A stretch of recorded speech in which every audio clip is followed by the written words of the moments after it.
Olá! Você sabe o que é TDAH? Transtorno do déficit de atenção e hiperatividade. É um transtorno que acomete crianças e também adultos. E hoje nós vamos falar sobre isso. Eu sou Vera Gondim e hoje eu trago uma nova dica para você. Quais são os sintomas de TDAH? Como é que a gente reconhece?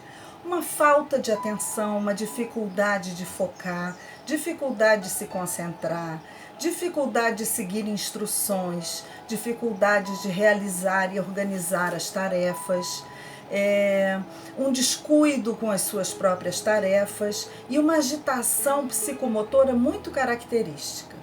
Mas essas não são condições eventuais. Elas acontecem de uma forma bastante continuada. Né? Não tem a ver com a inteligência, muito pelo contrário. Muitas vezes eu recebo crianças aqui que têm uma inteligência fora do comum e que têm esse transtorno. Esse transtorno pode afetar a autoestima das crianças, porque muitas vezes elas podem sofrer bullying na escola, porque elas têm um outro ritmo, elas têm uma certa dificuldade de compreender, elas retardam mais para realizar suas tarefas e isso pode ser alvo de chacota dos outros colegas, né? Então a gente precisa ver esse lado emocional também. A própria medicina diz que crianças agitadas, sonhadoras, mais sonhadoras e fora do padrão natural das outras crianças podem ser muitas vezes equivocadamente diagnosticadas como sendo portadoras de TDAH, né? É preciso verificar o que está acontecendo a nível emocional com essas crianças. Eu estou falando crianças, mas também se estende aos adultos. É necessário se verificar o que essas pessoas, essas crianças estão passando emocionalmente, se elas têm algum problema, como é que está o seu ambiente familiar, como é que está o seu dia a dia, para ver o que é que está por trás, porque muitas vezes esse problema acaba sendo a decorrência de um pano de fundo bastante problemático a nível emocional. Muitas vezes os pais preferem medicar essas crianças. É lógico que a medicina medica, né?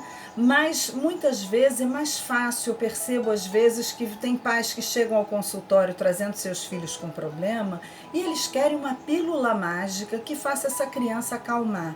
Porque eles têm seus próprios afazeres, eles têm dificuldade de lidar com isso e é muito mais fácil você muitas vezes quase que dopar uma criança para que ela reaja de uma outra forma. Eu entendo que seja bastante cansativo você ter um portador de TDAH em casa, né?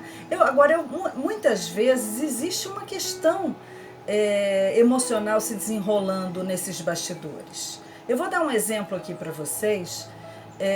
Eu estava em atendimento num trabalho voluntário que eu coordeno há mais de 20 anos, e a prefeitura, a psicóloga da prefeitura, encaminhou uma criança com uma ficha, um diagnóstico de TDAH. Ela estava apresentando dificuldades na aprendizagem na escola. E eu comecei a pesquisar o que estava acontecendo com essa criança, o que essa criança estava vivenciando em casa, no seu ambiente familiar. E ela acabou me contando que ela estava vivendo abuso sexual continuado por parte de um tio.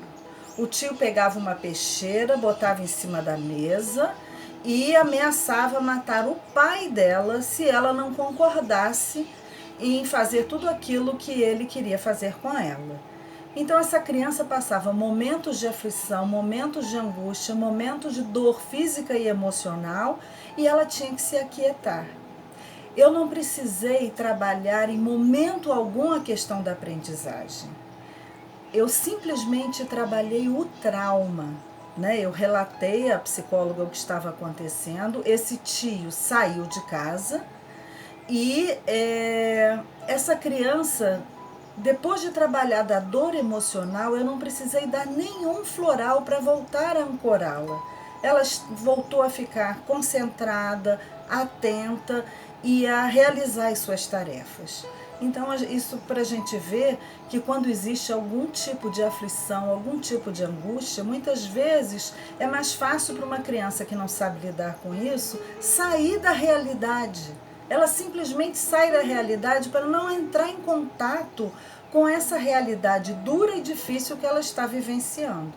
Né? Num primeiro momento, a gente precisa trabalhar esse aspecto emocional. Somente num segundo momento, a gente vai voltar a ancorar essa criança. Porque se a gente for ancorá-la sem fazer esse trabalho emocional, a gente vai jogá-la em contato com essa realidade que, exatamente por ser tão difícil, fez com que ela meio que se ausentasse, se desancorasse. Né? Então, não houve nem necessidade de trabalhar a questão da aprendizagem.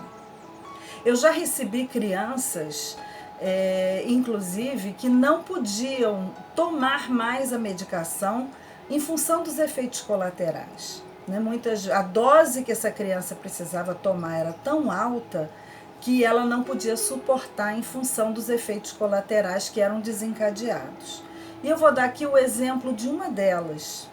Essa criança, quando chegou ao meu consultório, eu comecei a pesquisar a história dela. Antes mesmo de ter contato com ela, como ela era pequena, eu tive um contato com a mãe e pedi que me relatasse a história dela, como eu sempre faço. E eu fiquei sabendo que essa criança havia sido uma criança adotada. Né? Ela era uma criança do coração desses pais, não era uma criança da barriga dessa mãe. Né?